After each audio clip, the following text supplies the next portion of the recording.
Chapter 7. The Kite Maker. This is a short story written by Ruskin Bond. In the story, the past has been shown to be considerably different from the present in terms of human relationships, social order and nationhood. The story begins with Ali coming to his grandfather, the elderly kite maker, after the boy's kite becomes entangled in the ancient banyan tree's branches. The story is more about the changing time and its impact on the socio-economic life of people. There was but one tree in the street known as Gali Ramnath. It was an ancient banyan that had grown through the cracks of an abandoned mosque, and little Ali's kite had caught in its branches. The boy, barefoot and clad only in a torn shirt, ran along the cobbled stones of the narrow street to where his grandfather sat nodding dreamily in the sunshine of their back courtyard. "Grandfather," shouted the boy, "my kite has gone." The old man woke from his daydream with a start and, raising his head, displayed a beard that would have been white had it not been dyed red with mehendi leaves. "Did the twine break?" he asked. "I know that kite twine is not what it used to be." "No, grandfather, the kite is stuck in the banyan tree." The old man chuckled. "You have yet to learn how to fly a kite properly, my child. And I am too old to teach you, that's the pity of it. But you shall have another." He had just finished making a new kite from bamboo paper and thin silk, and it lay in the sun, firming up. It was a pale pink kite with a small green tail. The old man handed it to Ali, and the boy raised himself on his toes and kissed his grandfather's hollowed-out cheek. "I will not lose this one," he said. "This kite will fly like a bird." And he turned on his heels and skipped out of the courtyard. The old man remained dreaming in the sun. His kite shop was gone, the premises long since sold to a junk dealer. But he still made kites, for his own amusement and for the benefit of his grandson Ali. Not many people bought kites these days. Adults disdained them, and children preferred to spend their money at the cinema. Moreover, there were few open spaces left for the flying of kites. The city had swallowed up the open grassland that had stretched from the old fort's walls to the river bank. But the old man remembered a time when grown men flew kites, and great battles were fought, the kites swerving and swooping in the sky, tangling with each other until the string of one was severed. Then, the defeated but liberated kite would float away into the blue unknown. There was a good deal of betting, and money frequently changed hands. Kite flying was then the sport of kings, and the old man remembered how the Nawab himself would come down to the riverside with his retinue to participate in this noble pastime. There was time, then, to spend an idle hour with a gay, dancing strip of paper. Now, everyone hurried, in a heat of hope, and delicate things like kites and daydreams were trampled underfoot.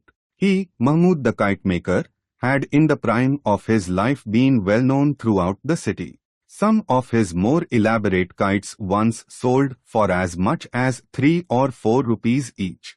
At the request of the Nawab, he had once made a very special kind of kite, unlike any that had been seen in the district. It consisted of a series of small, very light paper discs trailing on a thin bamboo frame.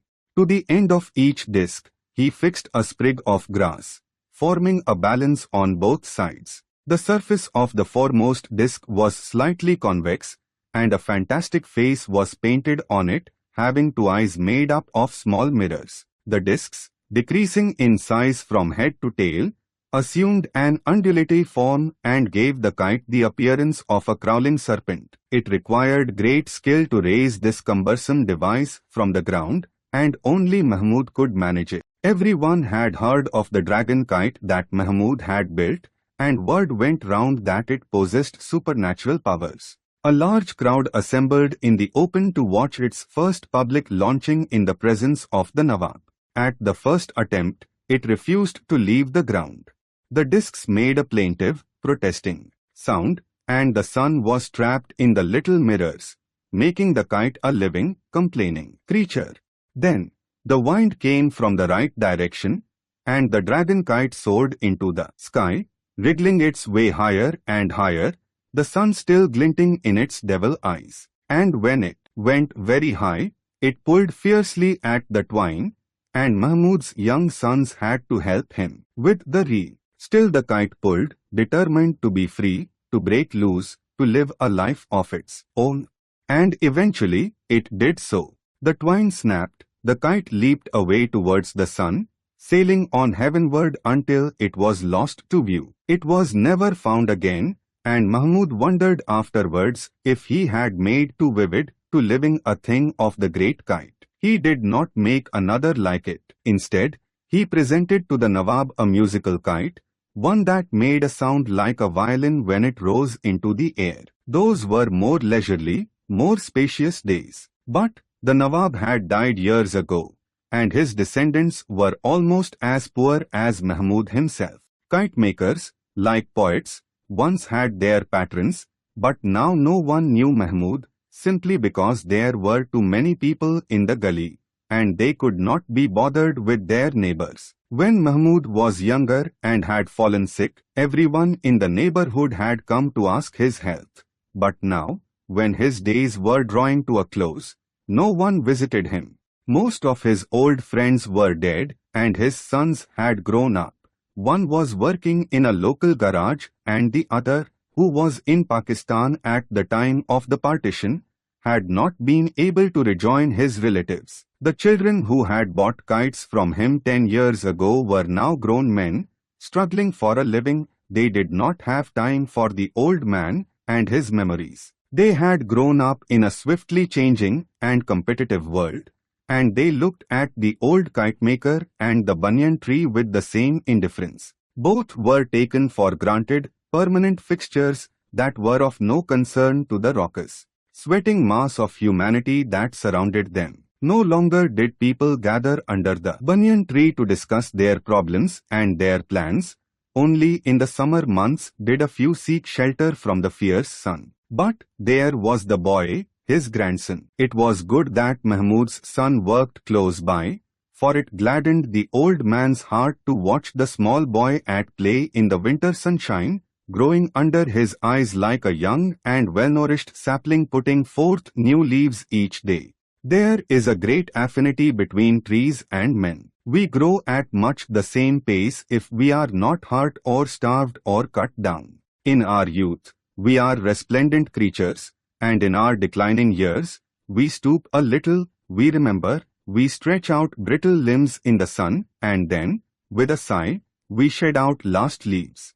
Mahmud was like the banyan, his hands gnarled and twisted like the roots of the ancient tree. Ali was like the young mimosa planted at the end of the courtyard. In 2 years, both he and the tree would acquire the strength and confidence of their early youth. The voices in the street grew fainter, and Mahmud wondered if he was going to fall asleep and dream, as he so often did, of a kite so beautiful and powerful that it would resemble the great white bird of the Hindus, Garuda, God Vishnu's famous steed. He would like to make a wonderful new kite for little Ali. He had nothing else to leave the boy. He heard Ali's voice in the distance, but did not realize that the boy was calling him.